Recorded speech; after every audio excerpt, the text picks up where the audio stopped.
Good evening प्यारे प्यारे बच्चों। लास्ट क्लास में हम लोग ने इकोसिस्टम में क्या पढ़ा था, तो कहेंगे सर हम लोग ने कुछ डीकम्पोजिशन के पहले का पार्ट किया था। आज हम लोग स्टार्ट करने जा रहे हैं न्यूट्रिएंट साइक्लिंग वगैरह, मैंने आपको पिछली क्लास में पढ़ाया था। आज हम पढ़ने जा रहे हैं डीकम्पोजिशन के बारे में।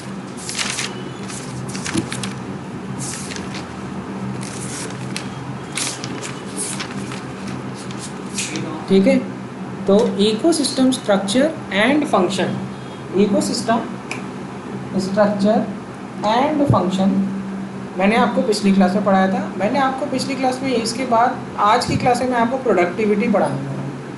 प्रोडक्टिविटी के बाद मैं आपको पढ़ाऊंगा डीकम्पोजिशन।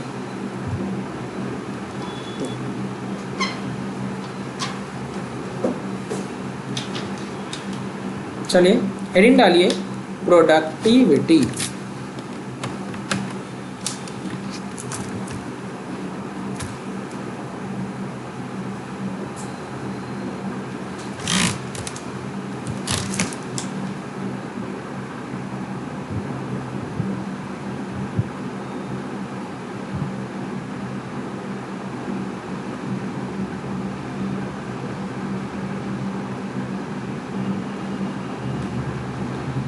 चलें, लिखिए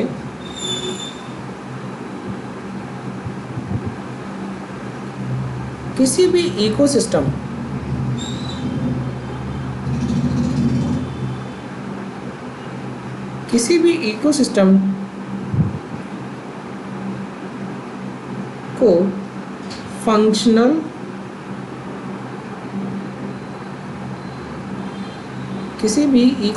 को फंक्शनल और सस्टेनेबल बनाए रखने के लिए,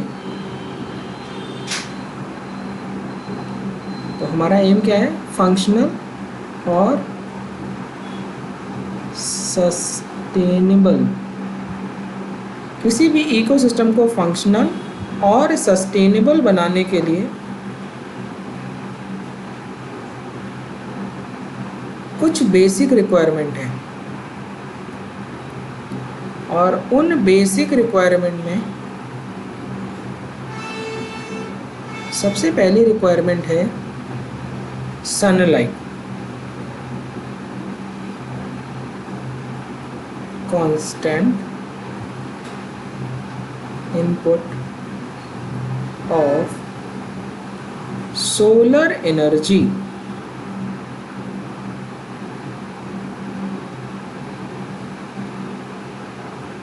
okay,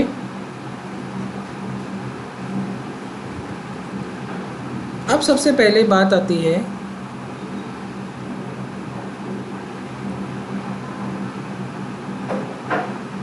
primary production.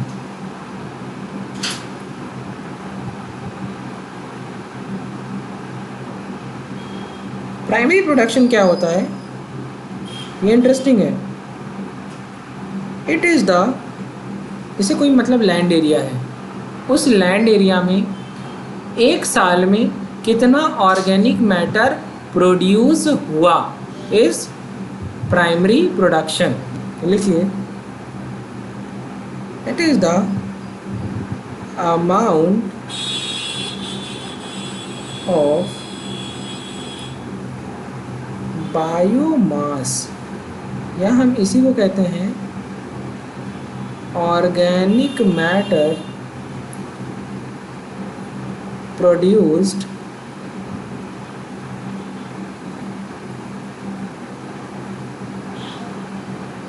Per unit area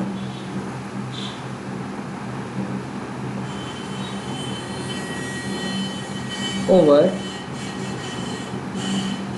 a time period by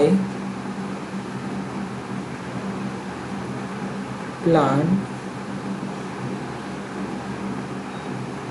via, भैया कैसे ऑर्गेनिक मैटर प्रोड्यूस कैसे होगा? फोटोसिंथेसिस।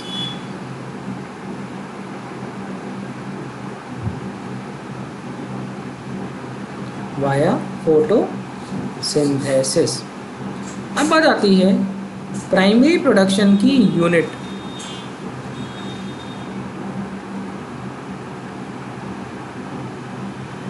अब यूनिट हम देखते हैं इन टर्म ऑफ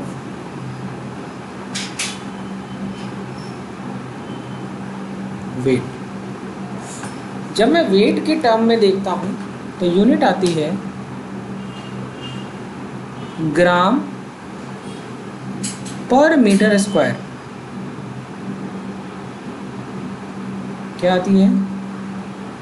ग्राम पर मीटर स्क्वायर। या फिर यूनिट आती है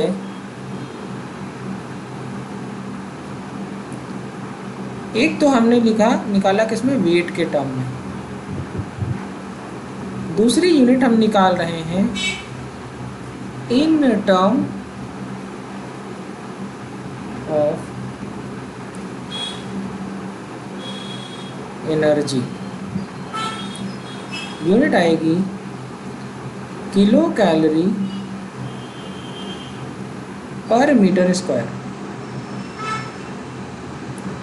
किलो कैलोरी पर मीटर स्क्वायर। मेरी बात समझ में आ गई? अगर मैं इसी को टाइम से डिवाइड कर दूं, अभी तो एरिया से डिवाइड किया है, अभी इस पूरे को मैं टाइम से डिवाइड कर दूं तो क्या निकल आएगा? रेट। आज का रेट क्या चल रहा है, राइट? तो करेंट टाइम में क्या रेट चल रहा है? रेट क्या होता है? किसी भी चीज़ को टाइम से डिवाइड कर तो क्या निकल आएगा? रेट।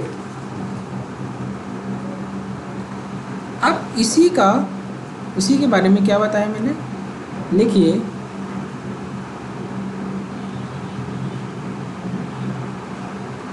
लिखिए primary productivity. Primary productivity. What is primary productivity? लिखिए रेट ऑफ बायोमास प्रोडक्शन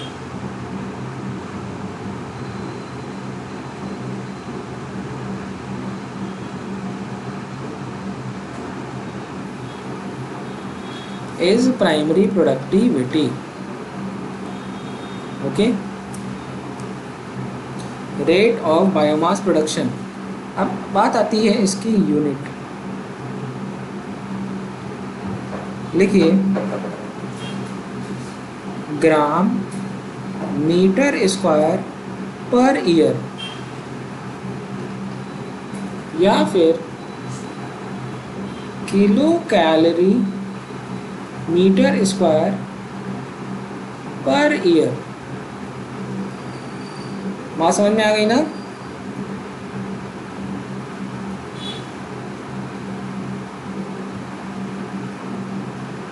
अब एक term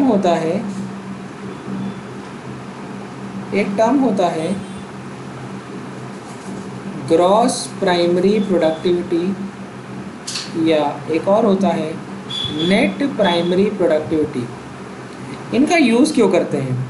it is used to compare, जो टर्म है इनका यूज़ करते हैं टू कंपेयर प्रोडक्टिविटी ऑफ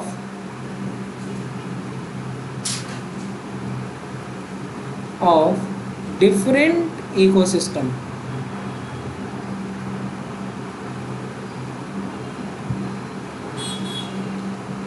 चलते हैं सबसे पहले ग्रॉस प्राइमरी प्रोडक्टिविटी। लिखिए ग्रॉस प्राइमरी प्रोडक्टिविटी।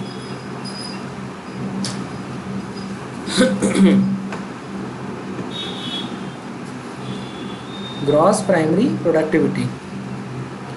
लिखिए rate of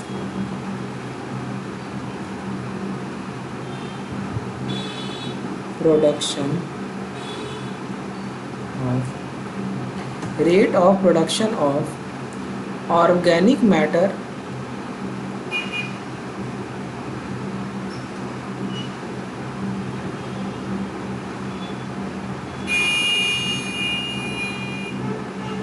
in an area in respect to time। ठीक है, जैसे वर्ल्ड वाइड क्या होता है, जीडीपी। हाँ, लेकिन हम लोग की जो जीडीपी है, जितना हम लोग ने ग्रॉस डोमेस्टिक प्रोडक्टिविटी बनाई, प्रोडक्टिविटी हुई देश की,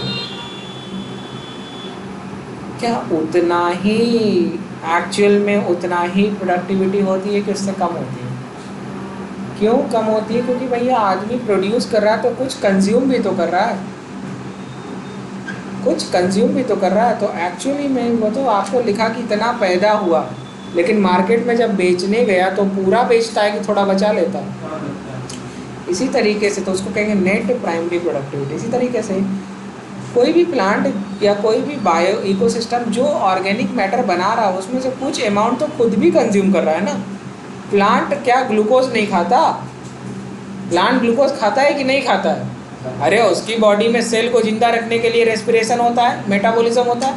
तो जितना वो बना रहा है उसमें से तो कुछ तो अपने लिए भी तो बना रहा है। एक्चुअल में तो वो अपने ही लिए बना रहा था, वो तो बात की बात है कि आप रख ले रहे हो।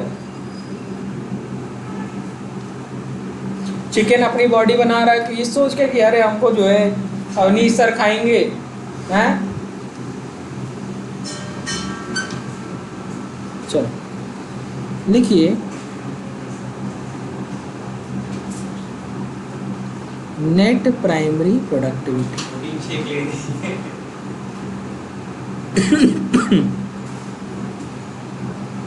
नेट प्राइमरी प्रोडक्टिविटी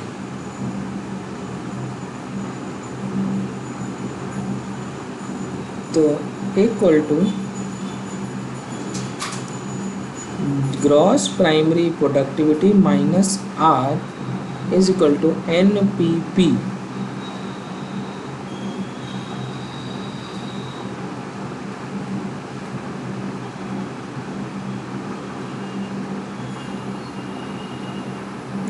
आर क्या बताता है?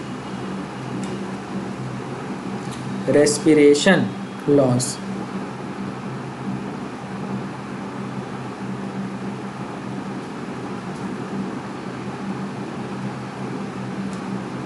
आर क्या बताता है? Respiration loss. NPP is the available biomass. Next page पे लिखवा दे रहे हैं, लिखिए what is net primary productivity? It is the available biomass, जो पेड़ ने बना दिया, का अब जिसको खाना है खाओ। Available biomass for consumption to heterotrophs. Heterotroph basically क्या होते हैं बताओ भैया? पेड़ पौधा कौन खा रहा है? हाँ, पेड़ पौधा कौन खा रहा है? हर्बीवोर्स।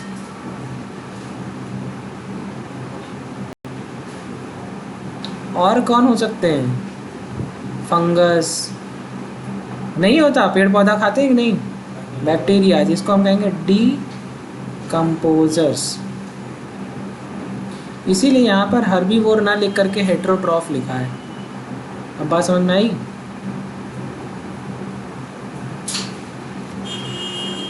तो net primary productivity is rate of formation of new organic matter. अच्छा, ये तो हो गया। अब हम लोग पढ़ने जा रहे हैं, तो प्राइमरी प्रोडक्टिविटी थी और वो वही नेट प्राइमरी प्रोडक्टिविटी बनी। अब बहुत इंटरेस्टिंग है, हेडिंग डालिए secondary productivity.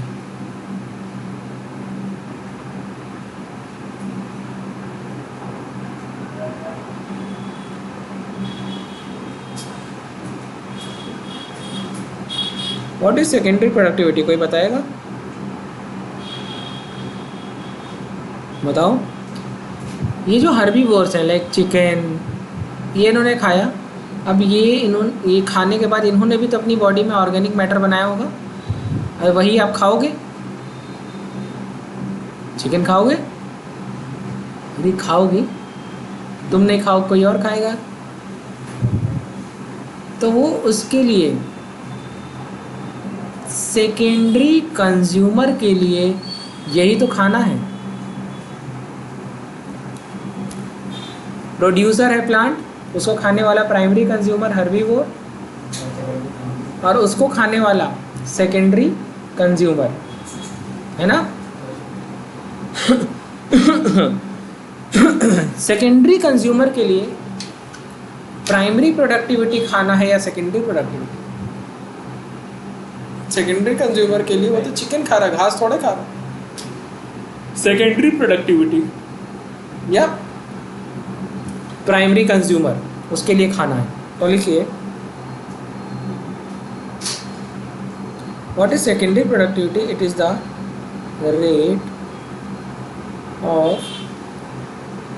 rate of formation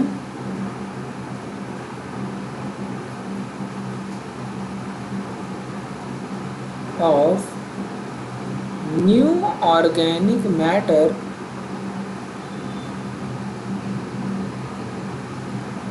by consumers।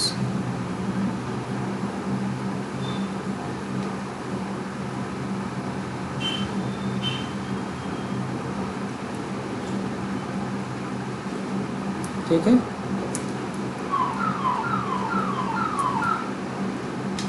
अब हम पढ़ने जा रहे हैं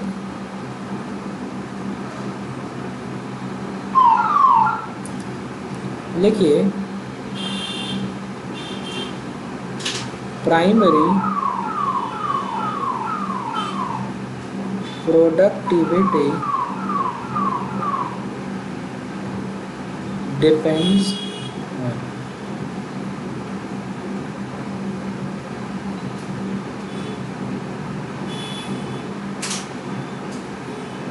लिखिए number 1, plant species. Plant species inhabiting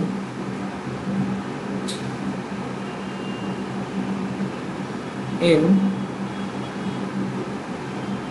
a particular area। मेरी बात समझ में आई?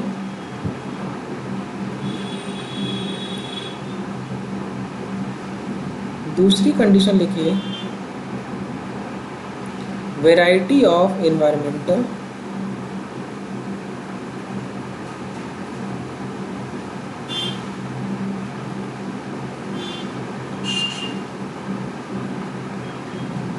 फैक्टर्स।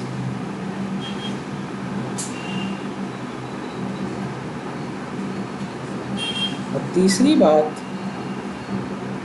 इज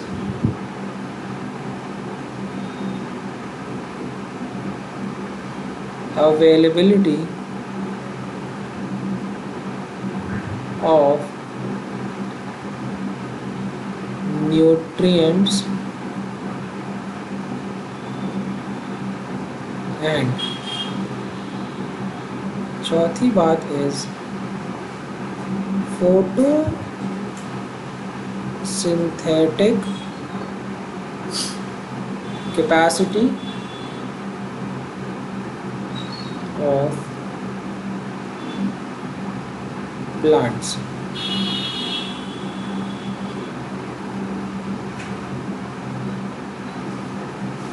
तो दो this is the reason why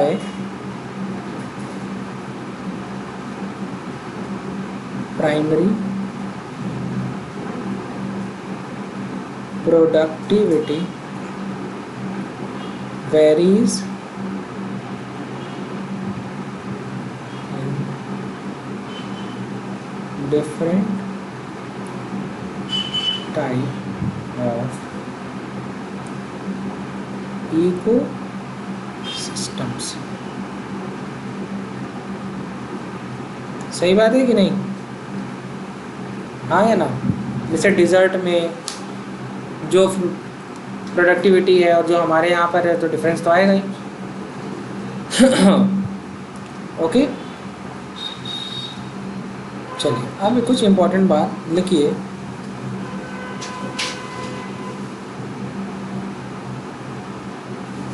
annual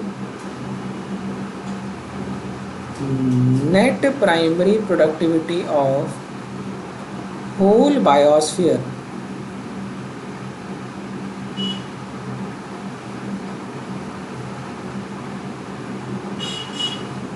is approx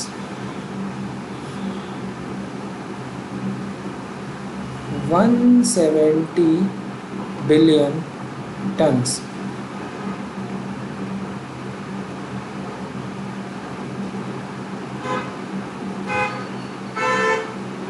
of organic matter. और यहाँ भी ऑर्गेनिक मैटर का हम ड्राई वेट ले रहे हैं।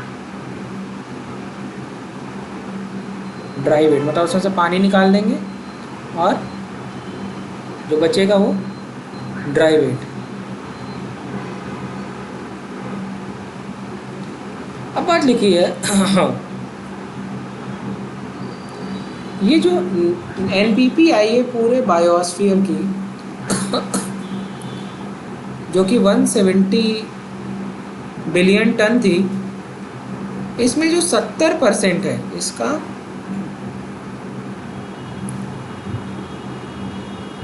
70% पता है कहाँ से आ रहा है?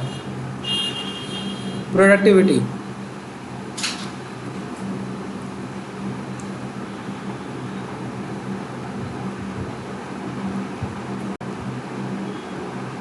ये आ रहा है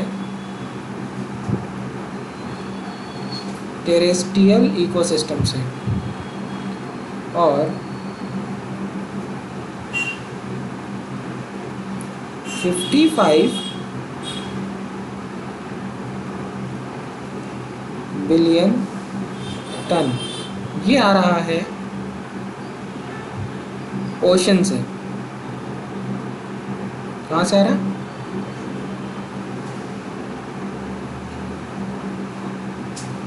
अब बात आती है, सवाल एग्ज़ाम में ये आएगा कि ओशन से प्रोडक्टिविटी इतनी कम क्यों हो रही है।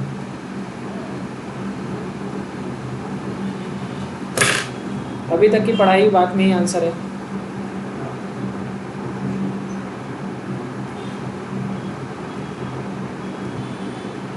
अभी तक जितना पढ़ाया है उसी को अगर तुम एक बार थॉरो रीड कर लोगे आंसर आ जाएगा तुमसे।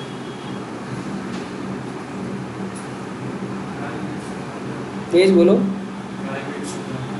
ड्राई, अरे ड्राई वेट से क्या मतलब? वो तो ऑर्गेनिक मैटर बोल दिया ना। ड्राई वेट तो एक बता दिया कि सबका पानी सा जो भी मैटर निकला उसका पानी हटा दो ड्राई वेट होगा। वो तो पानी वाला भी हो चाहे जहाँ का भी हो, सबका ड्राई वेट ही ले रहा है। लो प्रोडक्टिविटी। रीड करो, रीड करो नोट्स को शुरू से।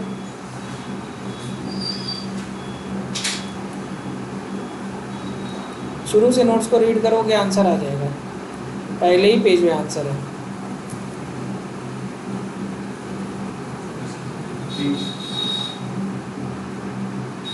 हाँ तुम पहुंच रहे हो लेकिन अभी मेन आंसर नहीं पकड़े। सवाल में ही जवाब है। ये देखो, पढ़े ही नहीं तुम। इकोसिस्टम की फंक्शनल और सस्टेनेबल रिक्वायरमेंट क्या है, और ओशन में कितना सनलाइट क्या बहुत ज़्यादा अवेलेबल होती है कि लिमिटेड? एक ही हाइट तक होती है, डेप्थ तक होती है। और उसके बाद क्या होता है, यहाँ पर देखो जब तुम पढ़े तो यहाँ पर क्या थ्रू किसके हो रहा है? सारे खेल में इम्पोर्टेंट कौन है बोलो? जब फोटोसिंथेसिस नहीं होगी, जब सनलाइट नहीं होगी तो फोटोसिंथेसिस नहीं होगी, और फोटोसिंथेसिस नहीं होगी तो सेकेंडरी प्रोडक्टिविटी पे असर दिखेगा कि नहीं दिखेगा? हाँ, तो क्या लिखोगे इसका आंसर? लिमिटेड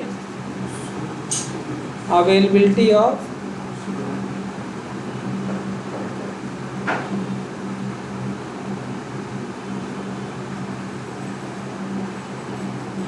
सोलर इनपुट, तो फोटोसिंथेसिस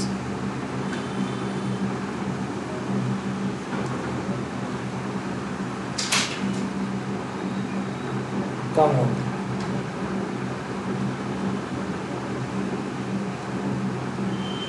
ओके, चलो ये वाला पूरा टॉपिक मैंने आपको पढ़ा दिया। अब आपको पढ़ना है डीकॉम्पोजिशन।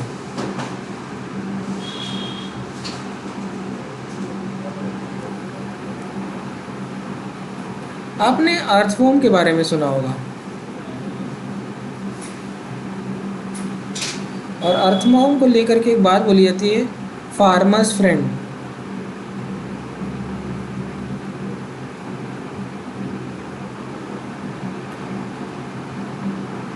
क्या बोलते हैं? Farmers friend. क्यों?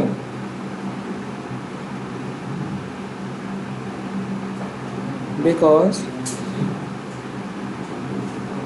दे ब्रेक कॉम्प्लेक्स ऑर्गेनिक मैटर और दूसरा काम है they involve in the loosening of soil.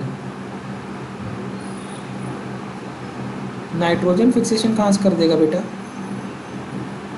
तुम तो उसको बैक्टीरिया बना लिए।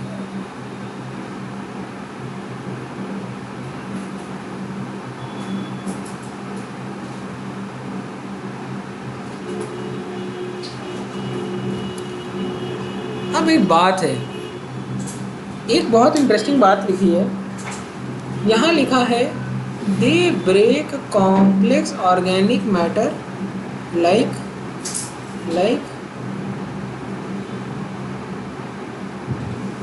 यहाँ पर आएगा अर्थवॉर्म।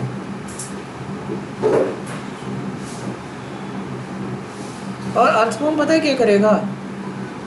इस पत्ती को कई टुकड़ों में तोड़ देगा।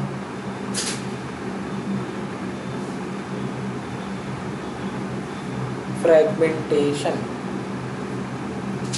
अब ये बताओ, बड़ी सी पत्ती को का सरफेस एरिया ज़्यादा कि उसके टुकड़ों का सरफेस एरिया ज़्यादा? टुकड़ों का। ड्रॉप और ड्रॉपलेट वाली कहानी इतनी बार पढ़ा चुका हूँ। ड्रॉप का सरफेस एरिया ज़्यादा होता है कि ड्रॉपलेट? एक हाथी का सरफेस एरिया ज़्यादा है कि एक हाथी भर के जितनी बड़ी साइज है उतने साइज का जो मांस है उसके उतने से छोटे छोटे चूहे बनेंगे। तो उतने पूरे साइज को कवर करने के लिए चूहे रख दो, तो किसका सरफेस एरिया ज़्यादा है? अब इसको तुम इस कहानी को इस तरीके समझो कि तुमको एक एलिफेंट का स्किन लेना है और एलिफेंट जितना साइज है उतना एरिया का उतने उतना वो ऑर्गेनिक मैटर जो है उतने ऑर्गेनिक मैटर का तुम चूहे ले आओ, उनकी स्किन काट के अलग करो, किसका सरफेस एरिया ज़्यादा है? क्यों? क्योंकि हम सरफेस एरिया मतलब जब हम देखते हैं तो जो सुपरफिशियल एरिया वही तो दिख रहा है। हाथी के शरीर के अंदर मांस है, उसका कोई सरफेस थोड़े, क्योंकि उसकी भी सरफेस क्या है? सबसे बाहर वाली सरफेस। लेकिन जब तुम छोटे छोटे चूहे ले आते हो तो सब उतने मांस के टुकड़े का एक सरफेस एरिया हो जाएगा। जैसे एक पोटैटो को अगर मुझे बेसन के घोल में डिप करना हो और उसी पोटैटो को चॉप करके मुझे फ्राइज़ को डिप करना हो, तो कहाँ मुझे बेसन कम पड़ जाएगा? फ्राइज़ में। क्यों? क्योंकि सरफेस एरिया बढ़ गया। सबकी चारों लेयर कवर करनी है, अभी क्या पूरे की एक ही कवर करनी है। आप समझ में आ गई बात? हाँ या ना? बस तुम्हारे लेवल पे आकर के बताना पड़ता है।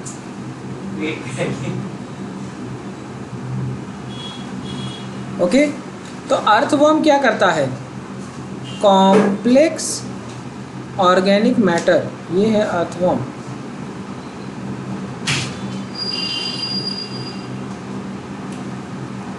को सिंपलर ऑर्गेनिक मैटर। याद रखना, अक्सर बच्चे ये सोचते हैं कि अर्थवॉर्म को बच्चे सोचते हैं डिकम्पोजर है, डिकम्पोजर नहीं है, क्या है, डेट्रीवोर्स है। क्या है, डेट्रीवोर।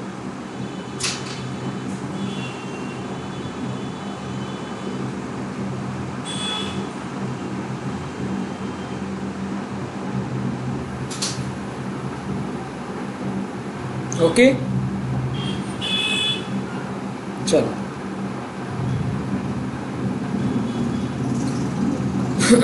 मैंने लिख दिया इसीलिए। अब हम बात करते हैं,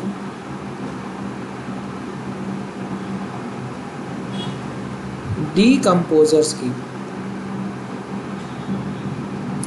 और डीकम्पोजर क्या करते हैं, ऑर्गेनिक मैटर को ब्रेक करते हैं इनटू इनऑर्गेनिक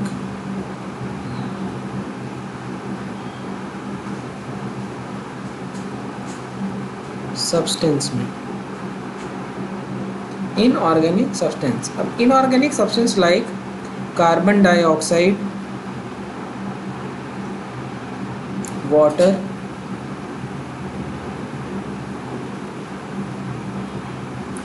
ओके, न्यूट्रिएंट्स,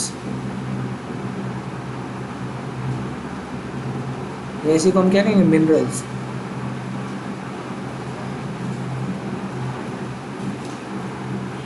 यहाँ तक बात समझ में आ गई?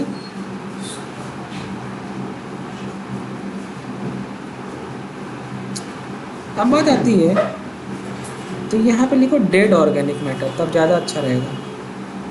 Complex dead organic matter.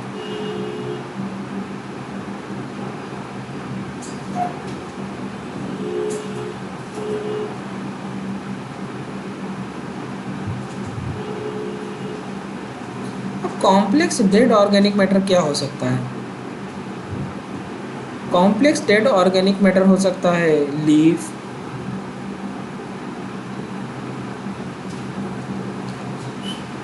Bark, flowers, right,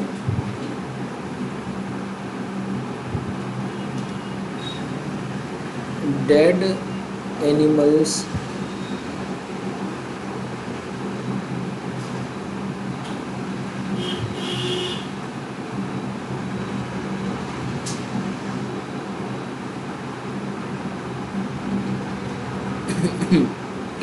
dead remains of animals,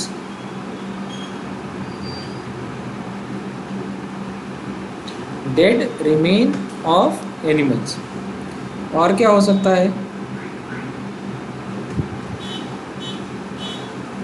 faecal matter हो सकता है,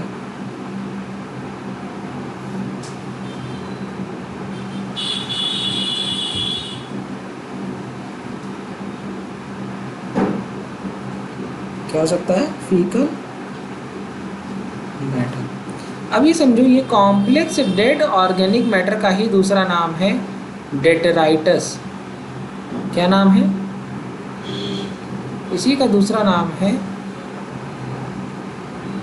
यहाँ लिख दे रहा हूँ, कॉम्प्लेक्स डेड ऑर्गेनिक मैटर का ही दूसरा नाम है डेटराइटस।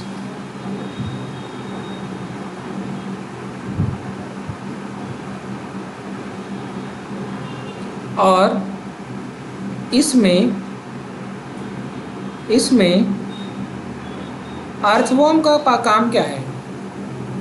फ्रैगमेंटेशन। क्या काम है?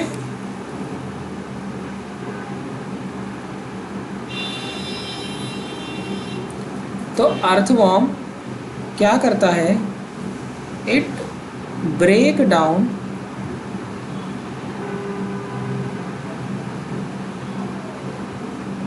detritus, it break down detritus into smaller particles,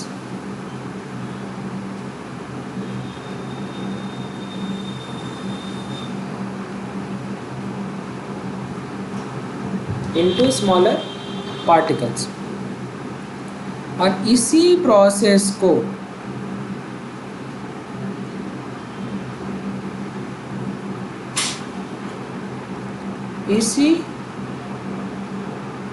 को हम क्या कहते हैं? फ्रैगमेंटेशन।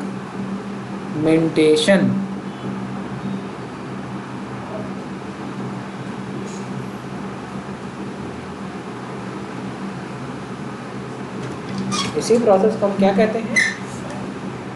बात समझ में आ गई? हाँ या ना? चलो, डेट्राइटिस समझ में आ गया?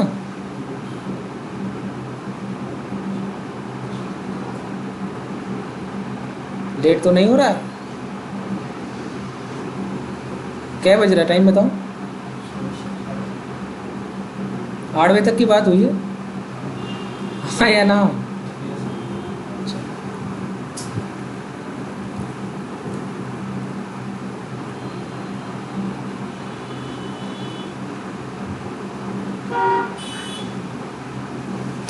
ये सबसे इम्पोर्टेंट टॉपिक है, आधा घंटा ज़रूर लगेगा, लेकिन आपको ये पढ़ना चाहिए।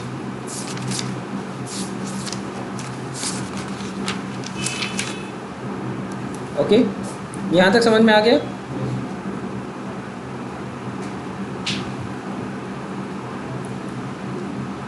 हेडिंग डालिए।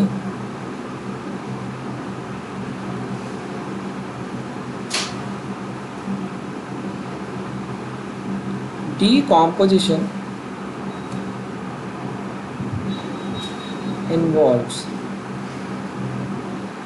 सबसे पहला स्टेप है दैट इज जो अर्थवर्म करके जाता है, क्या करता है? Fragmentation.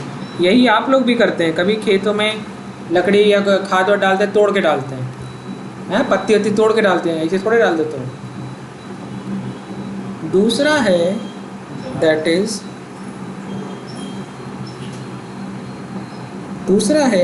Is leaching.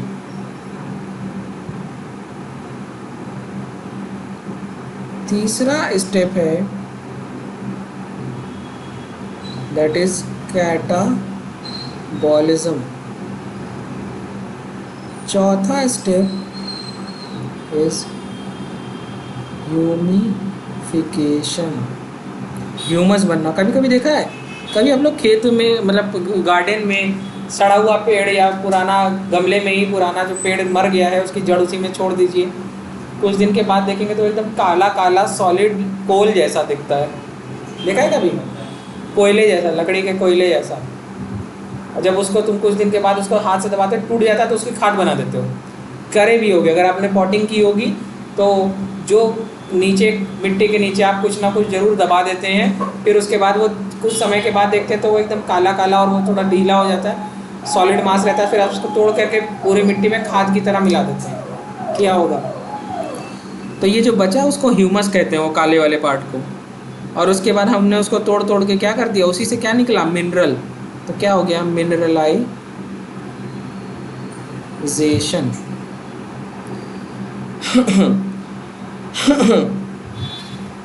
Okay,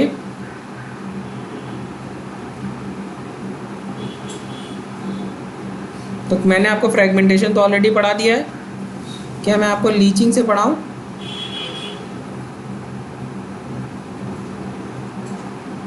what is leaching?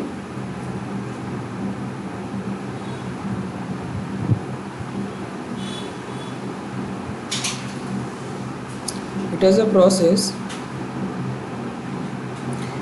water soluble,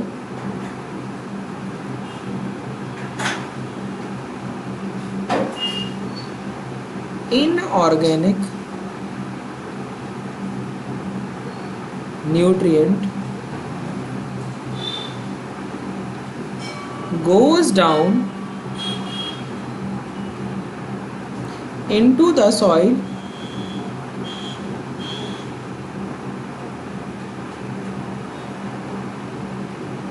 horizon and get precipitated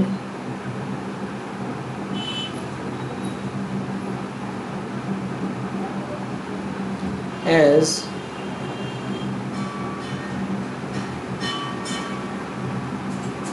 unavailable salt. कभी आप लोगों ने अपनी मिट्टी में बहुत सारा पानी भरा है?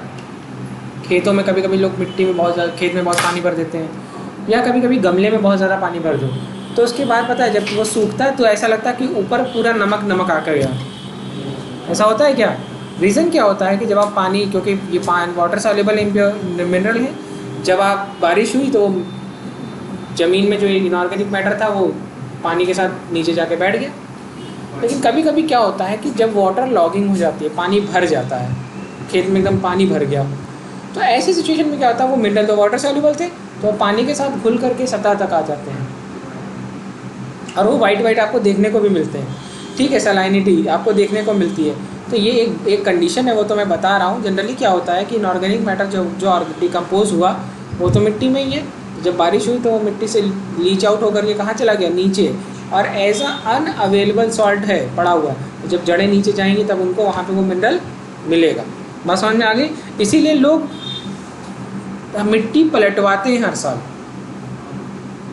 ताकि नीचे वाला जो मिनरल है वो ऊपर आ जाए और डेवलपिंग रूट्स को वो मिनरल आसानी से मिले। होता है ना, मिट्टी पलटवा रहे हैं, और जो ऊपर का मिट्टी पेड़ वेड़ होता है वो नीचे दब जाता है। मिट्टी पलटवाते कैसे? होता है नहीं, ट्रैक्टर में के पीछे लगा होता है एक, तो हाँ तो आपने देखा होगा गोला गोला कटोरी जैसा होता है पूरा। हाँ, फार कहते हैं, फार। नीचिंग समझ में आ गया? हाँ या ना? अब बात आती है catabolism.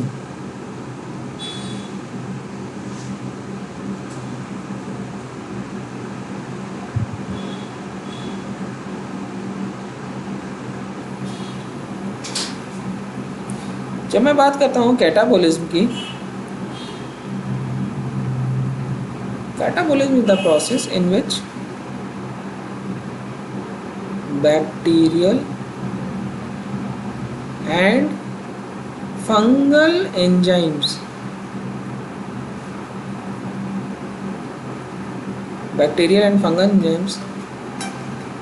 degrades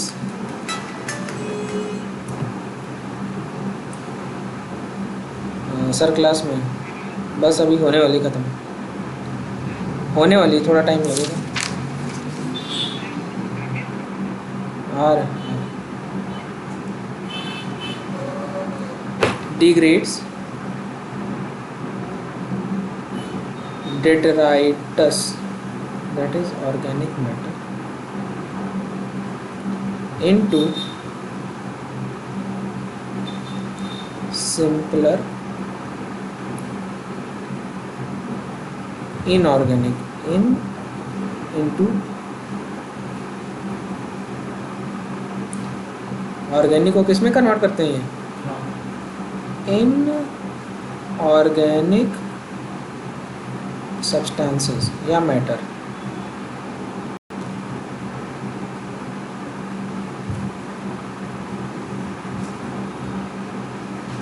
okay,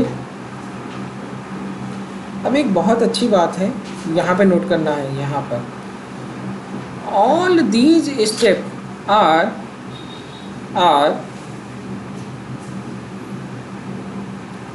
operate simultaneously. और क्या?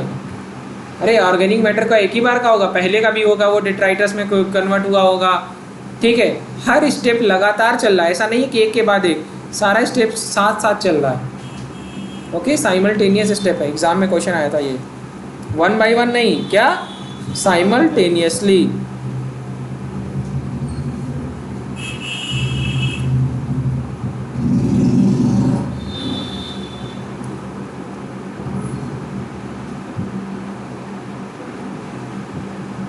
On a detritus. अगला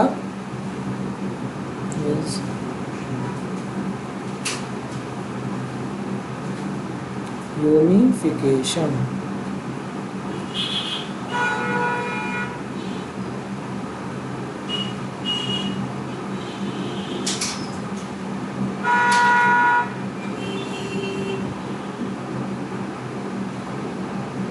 लिखिए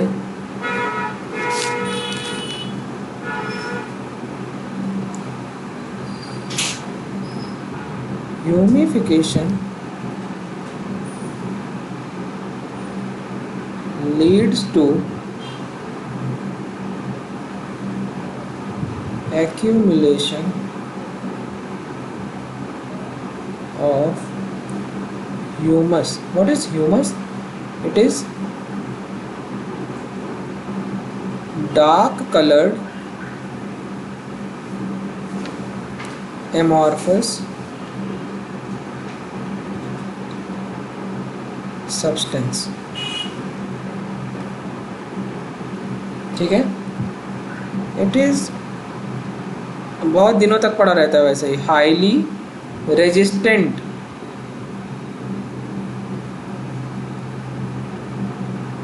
टू माइक्रोबियल एक्शन। तो इसका डिग्रेडेशन स्लो होगा कि फास्ट होगा? रेजिस्टेंट है ना, तो जिसकी वजह से कैसा डिग्रेडेशन होगा? स्लो डिग्रेडेशन, या this is region slow decomposition. It will undergo slow decomposition.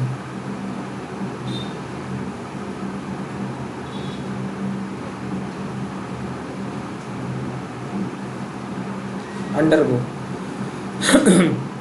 Okay, चलो इसके आगे हम लोग नेक्स्ट क्लास में पढ़ेंगे। ह्यूमस का ही को ही, जब ह्यूमस जो है, ये जो ह्यूमस है, जब इसका डिग्रेडेशन होता है माइक्रोब की वजह से के थ्रू, इसी प्रोसेस को कहते हैं मिनरलाइजेशन। यहीं से हम नेक्स्ट क्लास में पढ़ेंगे। Thank you.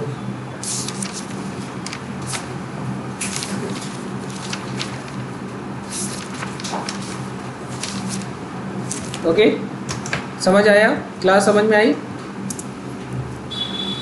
जितनी भी चीज़ मैंने आपको पढ़ाने की कोशिश करी, आपको हर चीज़ समझ में आई कि नहीं?